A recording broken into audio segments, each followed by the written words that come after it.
आज हम चर्चा करेंगे साक्ष्य की। इतिहास में साक्ष्य का क्या महत्व होता है, साक्ष्य क्या है। हम जानते हैं कि बिना साक्ष्य के इतिहास नहीं लिखा जा सकता।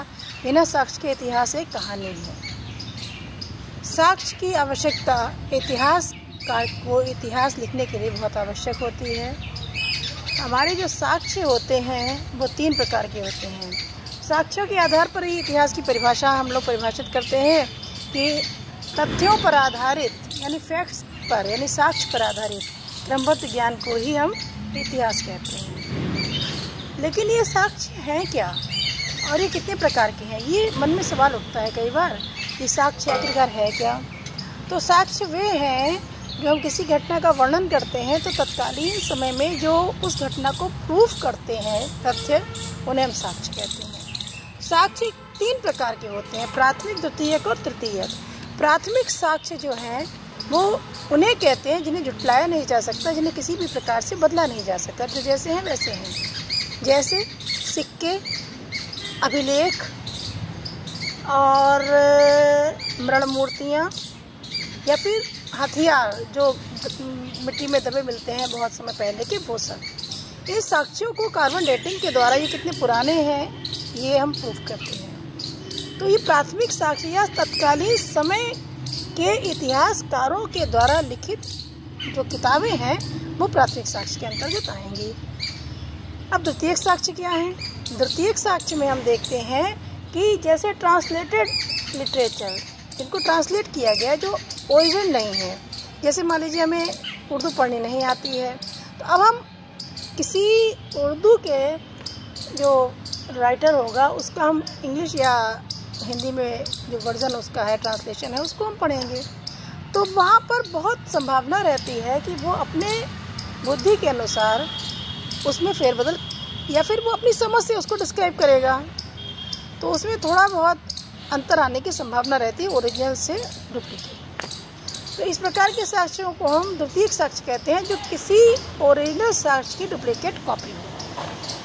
तृतीयक साक्ष्य में क्या है कि ये तृतीयक साक्ष्य जो होते हैं वो केवल सुनी सुनाई बातें आदि होती हैं कि उस समय के लोगों से हमने क्या सुना वही पीढ़ी दर पीढ़ी चला आ रहा है और वही हम मानते चले जा रहे हैं।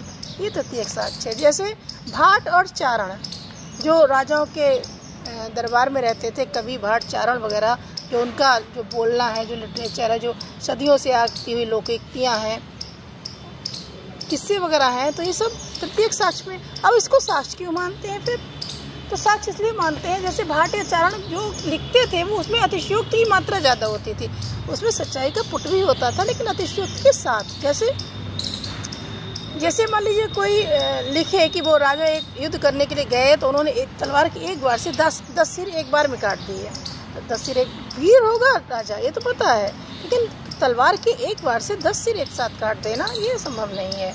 या फिर कोई कह रहा है कि वो सैनिक इतने वीर थे कि उनका सिर जो था वो धड़ से अलग हो गया, फिर भी वो 10 मिनट तक युद्ध करते रहे और सेना को काटते रहे। तो इस तरह से वीरता तो तथ्य मालूम पड़ रही है, लेकिन इतनी वीरता ये अतिशयोक्तिपूर्ण है।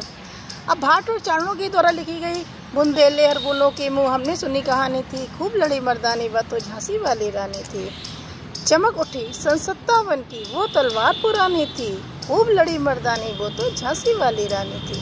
तो फैक्ट है इसमें झांसी वाली रानी भी थी और चूँकि वो एरिया बुंदेलखंड में आता है तो बुंदेले हरगुलों के मुँह हमने सुनी कहानी थी और सन 57 भी सही है। देखिए इसमें डेट वाइज बिल्कुल फैक्चुअल है, लेकिन अतिशयोक्ति जब से आगे पढ़ते जाएंगे तो बहुत अतिशयोक्तिपूर्ण हाइपरबोल जो होता है फ्रेज उसमें इसमें थोड़ा सा रहेगा।